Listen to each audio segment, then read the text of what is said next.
uma coisa eu tenho certeza: o que for decidido lá, acho que ainda pode ter, né, recorrer. Recurso. O problema. Então, na prática, nada vai estar decidido na quinta-feira. Pode haver uma sinalização de que eu, na minha ótica, é até um pouco constrangedora, porque já foi instalado todo o clima de decisão Ituano e Vasco no domingo, e a gente aparecer na quinta-feira classificado com 2 pontos a mais por causa do incidente ou da confusão que aconteceu lá no jogo contra o Sport. É algo que, assim, para a gente aqui, a gente pode falar, tal, pra, agora que a gente vai apanhar como torcedor vascaíno, né, de outros clubes, vocês podem esperar. A gente, do jeito que a gente brinca hoje com o tricolor, pague a Série B, que a gente até sacaneia o flamengueiro, a Lusa caiu no lugar de vocês compraram a Lusa. Essa zoeira é eterna e pode cair no colo do Vasco. Mas de qualquer forma, vou rolar a bola para quem sabe tudo sobre direito e vai poder falar aqui sua expectativa sobre esse julgamento na quinta-feira. Então, por gentileza, de Noel Santana. Tô zoando, é o Sérgio Frias. Fala aí, Sérgio. Não, eu não sabe tudo sobre direito de jeito nenhum. Só inclusive, de Noel poderia também, porque também estudou direito. E provavelmente sabe muito mais direito do que eu. Mas a questão é muito mais dessa área esportiva, porque há um histórico. E se você, muita gente, de fato, nesses últimos dias, pessoas ligadas ao casaco têm perguntado, e eu tenho dito o seguinte: usando a letra fria da lei, os pontos são do Vasco. Há uma súmula, a súmula diz que a partida não continuou porque houve um problema causado pela torcida do Sport. O Sport é o clube mandante, ponto. O Sport perde, os pontos são adjudicados ao Vasco. Muito bem. Aí há uma série de coisas que podem ser discutidas. E como eu falei, o Sport vai discutir, o Vasco vai usar um argumento, o Sport vai usar alguns argumentos, o Sport vai usar outros. Primeiro argumento. O árbitro, ele declarou na súmula que a partida tinha sido encerrada, depois ele retificou a súmula dizendo que a partida havia sido suspensa. A situação é muito parecida com a situação ocorrida na discussão sobre estava falando inclusive isso com o Junior Santana hoje pelo telefone, a situação ocorrida quando o Figueirense e o Caxias disputavam a vaga para a Série A em 2002, no Campeonato Brasileiro de 2002. O que ocorreu?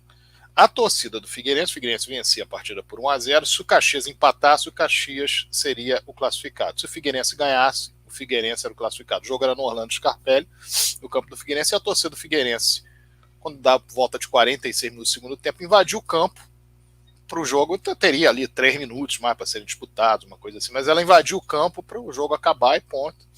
O Alfredo Loeblin, que era acho que é Alfredo o primeiro nome dele, é Loeblin com certeza o sobrenome, era o árbitro, e ele, ao mandar a súmula, mandou dizendo que ele tinha encerrado a partida. Aí houve uma grita do pessoal do Caxias, não, a partida não tinha sido encerrada, ele não encerrou a partida. A partida teve que ser suspensa por causa da torcida. Aí ele fez uma retificação. Que a partida já havia sido suspensa. E no final das contas, na discussão, o Figueirense ficou com a razão, embora sua torcida tenha dado aso ao que ocorreu. É uma situação diferente. A torcida do Figueirense, naquela ocasião, ela utilizou de uma manobra para garantir o título ao Figueirense, sem saber quais poderiam ser as consequências, e a torcida do Sport, pelo contrário, o Sport precisava vencer o jogo. Ela tomou realmente de uma reação, que nós já falamos aqui que é incabível, mas foi uma reação a respeito de uma atitude que tomou um jogador do Vasco. Então, por que eu estou mencionando isso? Para as pessoas entenderem que é algo complexo e que não acharem que isso é uma conta matemática em que você simplesmente... Não, é simples, você vai lá, aplica o regulamento. Você tem uma série de nuances. E eu vou agora voltar para um outro tema. Vamos comparar com 2013, Atlético Paranaense e Vasco disputa na Arena Joinville. Naquela ocasião, o Atlético Paranaense por sofrer uma punição, havia mandado a partida para Joinville. Não havia policiamento no estádio. Houve uma série de agressões entre torcedores. Havia atletas no campo chorando. Não era com eles a questão, era com os torcedores. E havia atletas em campo chorando, inclusive Luiz Alberto, zagueiro do Atlético Paranaense, era um deles, em função do que havia ocorrido. E a responsabilidade ali era toda do Atlético Paranaense. A partida estava 1-0, com 20 minutos, mais ou menos, jogado, 20, 30 minutos jogado, não me lembro exatamente o tempo. Ali, se o Vasco tira o time de campo, não tinha discussão, porque o Vasco ele estava exposto a uma situação de ter que jogar cerca de 70 minutos naquelas condições. E essa história de um clima de comoção interna para suspensão de uma partida, isso está, se não me engano, no CBJD. Se eu não estou enganado, está no CBJD. Ou seja, está dentro da área de direito esportivo, está lá previsto. Está previsto e o Vasco não tomou a atitude correta naquela época. Esse jogo é uma outra situação. Ah, mas é parecido? Claro que é parecido. Porque houve por parte da torcida adversária, mas há toda uma circunstância. Faltava 1 minuto, com os acréscimos 5, 6 minutos, enfim, alguma coisa nesse sentido. E você tem declaração do policiamento de Recife dizendo que estava presente no estádio, dizendo que tinha condição. Aí o árbitro dizendo que não, o árbitro faz uma súmula, depois ele retifica. Então, existem uma série de pontos que precisam ser vistos. Agora, Sérgio Frias, se eu observar a letra fria da lei, o que deve ser feito? Deve ser adjudicados 2 pontos ao Vasco, porque a torcida do Sport invadiu o gramado. E o árbitro diz que esse foi o motivo pelo qual a partida não continuou. Embora ele tenha cometido o erro, e eu falei isso na segunda-feira. O jogo foi no domingo, eu falei isso na segunda-feira. Falei numa live antes do Casaca e falei na live do Casaca. Que ele não encerrou a partida. O que ele colocou... Eu disse que lendo a súmula, eu falei, não encerrou a partida. Ele suspendeu a partida. Dias depois, ele foi lá e retificou. Claro que não foi porque me ouviu, ele retificou porque estava errado. Mas esse ponto também pode ser um fator. Ah, mas há toda uma politicagem nos tribunais, etc. Todo tribunal que vai tratar de questões inerentes ao futebol pode lidar com algum tipo de politicagem. Pode acontecer. Há casos, por exemplo, o Maganha citou um aqui. O Flamengo, em 2013, ele foi punido junto com a Portuguesa, naquele episódio. O Everton, jogador da Portuguesa, o André Santos, se não me engano, jogador do Flamengo. Mas, em 2002, o Wendel, que jogava no Flamengo, estava rigorosamente na mesma situação. O Flamengo não teve perda de pontos. E se tivesse, o Flamengo tinha caído em 2002. Então, situações análogas. E uma vez foi uma coisa, outra vez foi outra. Muitos defendem o quê? Se não tivesse a história do Everton, o Flamengo não ia perder esses pontos por causa do André Santos. Muitos defendem isso. Então, existe uma série de coisas que precisa ser vista. Vou dar outros exemplos. O Vasco, tudo que eu falar, vai haver uma justificativa para o julgamento que foi feito. O que eu estou dizendo é que você pode, pela legislação, ir buscando uma forma. O Vasco, em 1986, houve o caso de um jogador do Sergipe que estava dopado, chamado Carlos Alberto. O Joinville, que naquele momento, embora fosse de outro grupo, disputava a vaga do Vasco com critério técnico, havia pedido exame antidoping para aquela partida, e não havia exame antidoping em todos os jogos, você pedia, ou a CBF determinava um eventual jogo, ou o clube pedia, desconfiando do adversário, ou para ter a tranquilidade que não haveria doping, qualquer coisa nesse sentido. E, no momento que foi dada a questão de que o doping estava confirmado, o Joinville queria a adjudicação dos pontos. O Vasco entendia que não, que o Sergipe era punido, mas o Joinville não ganhava os pontos. Isso foi uma grande discussão. No final das contas, o que aconteceu? Politicamente, a CBF colocou pela janela na segunda fase, Joinville, Náutico, Santa Cruz e Sobradinho, se não dá, Sobradinho, exatamente. Joinville, Náutico, Santa Cruz e Sobradinho. E o Joinville se classificou, como o Vasco se classificou, para os playoffs. Então, isso é um exemplo. Vou dar outro exemplo. Falei de 1986. 2002, o Vasco jogou a Copa do Brasil, terceira fase, se não me engano, da Copa do Brasil, contra o CSA. Perdeu por 2-1 e havia um jogador do Vasco que estava foi posto inadequadamente em campo. Qual foi a visão que se teve em termos de tribunal? O jogador terminou. Como o Vasco perdeu os pontos, então fica elas por elas, foi para o jogo de volta, o Vasco ganhou de 4-0, o CSA se classificou. 2009, Campeonato Carioca, o Vasco escalou o Jefferson, atleta sem condições. Aliás, contra aquilo que o Casaca falou no dia anterior. Na época era o Múvica. Não, o Casaca colocou isso através de comentários, colocou uma matéria sobre isso, uma nota sobre isso, que veio da própria imprensa, comentários foram feitos, e não. Nós nos garantimos e pomos o jogador. O que aconteceu? Entendeu-se que além dos pontos que o Vasco perdeu para o americano, o Vasco tinha que perder mais 3. Sérgio, os regulamentos são diferentes, você está confundindo que é regulamento de competição. Não estou confundindo nada. O que eu estou mostrando é que existem várias formas de você julgar questões que parecem ser análogas, que muitas vezes parecem ser próximas, e às vezes dá uma coisa, às vezes outra. O Fluminense, para se classificar para a semifinal do Campeonato Brasileiro de 1991, houve um jogo nas Laranjeiras, que era o campo do Fluminense, em que a torcida do Fluminense brigou com a torcida do Botafogo. Chegaram à conclusão de que a torcida do Botafogo era responsável dos pontos do Fluminense. Em tese, a segurança era do Fluminense. Então, isso acontece. Você vai ter uma série de discussões. Daí o que nós estamos falando, e a nossa recomendação é que o Vasco se concentre na partida com o Ituano. Conseguir os pontos, que bom, ótimo, já está resolvido.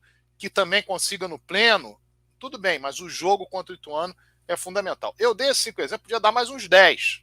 Eu estou só tentando passar para o torcedor que existem muitas nuances. Não é porque o fulano é isso, o Beltrano é aquilo, o ciclano é aquilo outro. Agora, pela letra fria da lei, repito o que eu falei no início, o Vasco teria a adjudicação dos pontos para si. E depois não é só isso, quer dizer, é uma coisa... A interpretação das coisas, elas são muito... variam de acordo com muitos interesses. Né? A gente não sabe o que corre no meandro da coisa, né? O que corre, às vezes, na cabeça da própria CBF, quais são os interesses, mais interessantes o Vasco voltar, entendeu? Essa coisa toda. Então, o julgamento ele não é ao pé da letra. Não, nunca, qualquer um, todos, sem exceção. Às vezes as coisas são conduzidas de maneira tal, entende? Para imputar culpas em pessoas que às vezes não têm, né? E essa coisa é muito relativa. Então, quer dizer, esse tribunal que vai julgar, que é o STJ desportivo, como qualquer outro, é um julgamento como qualquer outro. Vai depender, entende? Às vezes o cara está lá que julga, é flamenguista e quer que o Vasco se dane, não vai dar o voto o último voto é dele. O voto de Minerva do presidente também pode ser flamenguista. Então é muito relativo, quer dizer, às vezes a lógica, a razão não prevalece. Prevalece, acima de tudo, está sempre o interesse. Você pode, às vezes, demonstrar no processo tudo que você deseja, está com tudo, demonstrando tudo. Isso a gente está vendo aí no cotidiano, entende? Isso é diariamente. Aí vai o julgador, sai aqui pela canhota, assim, uma coisa esquisita que não tinha nada a ver, e consegue liberar, né? Não julgar da forma que ele deseja. Então, né, Sérgio, eu acho que a tendência do Vasco realmente é ganhar, mas vamos aguardar, porque até lá o cara pode fazer um gol aos 100 minutos do segundo tempo. A situação é perigosa. Tinha que ter ganho de Sampaio Corrêa. Isso sim. É isso que eu queria observar. Tem um comentário aqui do Armindo Lajas, que é membro do nosso canal. Ele está dizendo aqui: os profissionais da SAF não têm competência jurídica para fazer valer os direitos do Vasco. Na época do Eurico, o departamento jurídico era fabuloso. E o Armindo Lages tem razão, Armindo, e até digo mais: não é só o pessoal da SAF, não. O pessoal da Mais Vasco também não conseguiu defender o Vasco juridicamente no episódio do Vasco Internacional no ano passado. E a gente foi rebaixado por causa disso. E concordo contigo, o pessoal da SAF acho que menos ainda. Imagino que a gente esteja em apuros se for depender do Vasco se mexer no judiciário. O fato concreto, Maganha. Maganha roubou meu comentário, porém, tudo bem, não tem problema nenhum. O fato concreto é que eles não têm representatividade. Só isso. Tem um problema de representatividade. Só amarrando também um pouco o pensamento. Existem dois lados que a gente pode olhar também como possibilidade jurídica, né? Existe a parte, como o Sérgio estava falando, da lógica, da questão da súmula, em teoria, tranquilo de você se resolver, mas como também no direito, tem que saber muito bem a forma como se defende, a forma como se explica, porque um outro ponto importante, já para não repetir o que o Maganha falou, é o posicionamento que o Vasco teve no próprio dia, em comparação com o posicionamento que o presidente do esporte teve no próprio dia. Então, existe também uma vontade, porque por mais que o correto naquela situação, como não havia segurança em campo, não havia a garantia de que os jogadores seriam protegidos, ou mesmo a torcida que estava aí, porque quando você tem uma avalanche, uma invasão desse tipo, você também coloca em risco as pessoas que estão na torcida e que não estavam invadindo. Então, o presidente deles teve uma posição também de defender o clube, de tentar estabelecer a continuidade. O nosso presidente simplesmente bocejava dentro do túnel e a partes jurídicas à parte, a gente também tem esse cenário político e que gera muita desconfiança da possibilidade de se conseguir alguma coisa. Por outro lado, a gente tem também os últimos movimentos do ano passado, ou mesmo desse ano, com a chegada da SAF, muita movimentação jurídica promovida por essas pessoas que também hoje estão no Vasco, que têm várias influências e, enfim, não sei se isso será levado em consideração também, se eles vão trabalhar a favor do Vasco em algum momento da vida deles, porque até agora eles só conseguiram usar qualquer esforço em benefício próprio e não em benefício do clube. Então, seria esse o meu comentário, sem repetição. Bom, eu queria também citar aqui algumas coisas. Primeiro, a torcida do Vasco também tem uma certa expectativa no Paulo Brax, pela influência que ele pode vir a ter, já foi auditor do tribunal, enfim, pelo contato que ele tem com as pessoas de lá, e é uma pessoa que está trabalhando para 777 hoje. E o outro ponto, para as pessoas entenderem, quando eu digo que o primordial é a súmula, a situação é muito parecida com aquele jogo Vasco-São Caetano. Só que o árbitro disse que o jogo tinha condição de acontecer. Dentro do tribunal, normalmente se considera aquilo que a súmula está dizendo. Só que o Godoy, que era o árbitro da época, não fez uma súmula, depois retificou, ele fez uma súmula e foi aquela súmula. Tanto que foi aquela súmula que o Vasco levou para o STJD, para dizer, tinha condição de ter jogo. Houve problema, houve a queda do alambrado, A polícia deu garantia, a Defesa Civil deu garantia, o jogo pode continuar pelo árbitro, e aí quem não quis continuar foi o governador do Rio à época, o Antony Garotinho. Quando o Vasco foi discutir isso em juízo, dentro da Justiça Desportiva, o argumento do Vasco foi a súmula. Então, da mesma maneira, o argumento do Vasco agora vai ser a súmula. Mas esses comentários feitos pela Alicia, pelo de Noel, precisam ser também considerados, porque, de fato, é algo muito mais complexo do que parece.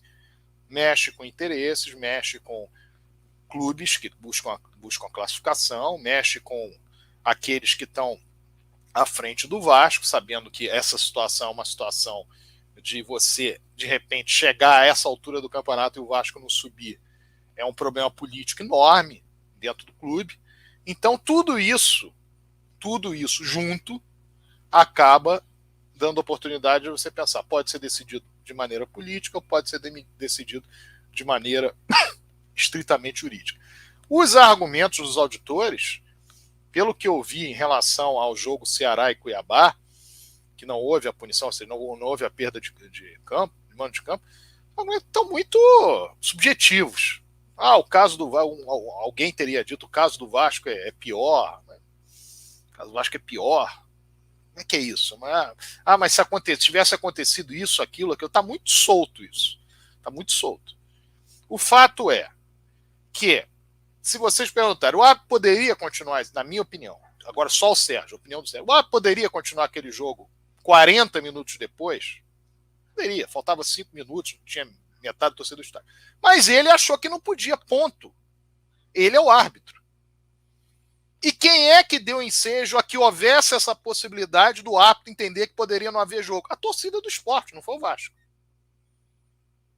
Ponto.